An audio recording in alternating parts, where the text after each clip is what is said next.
So the Switch Pro, a system that I'm highly interested in. Don't get me wrong, I love the Nintendo Switch to death, but if a Switch Pro comes out in 2020, I may just end up swapping the old Switch for the Switch Pro. What will you do?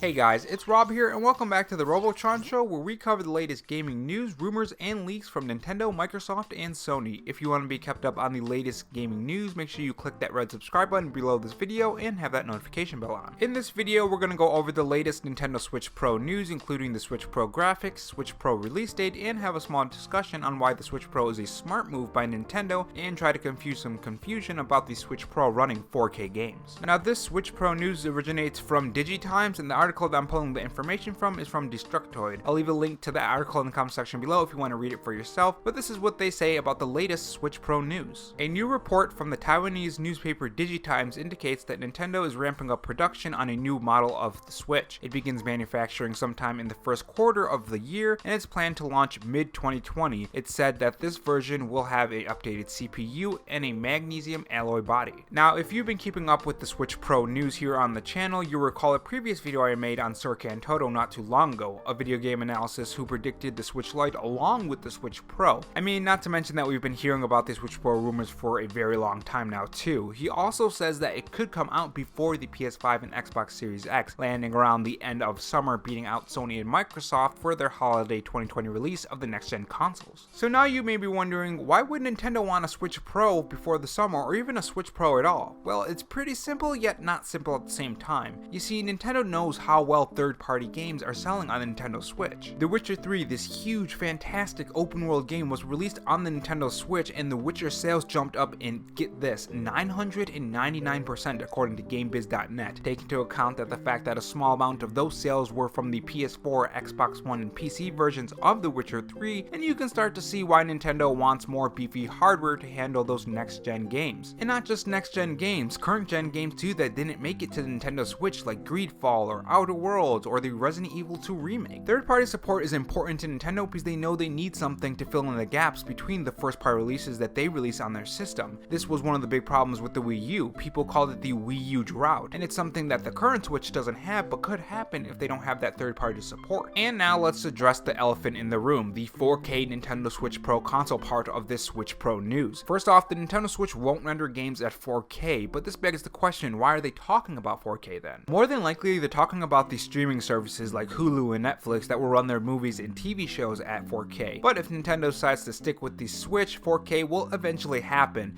As tech evolves, we could get there. Eventually. It might take a while though, but eventually we'll get there. I mean, I'd personally like to see handheld mode in 1080p, but that's just me. But what about you? What are your thoughts on this Switch Pro news? If you guys enjoyed this video, make sure you leave a thumbs up, share it around Twitter, Facebook, and all those media sites. It really helps small channels out like mine and others when you do that. Thanks for watching my video, and I'll see you guys next time on the Robotron Show. Have a good one.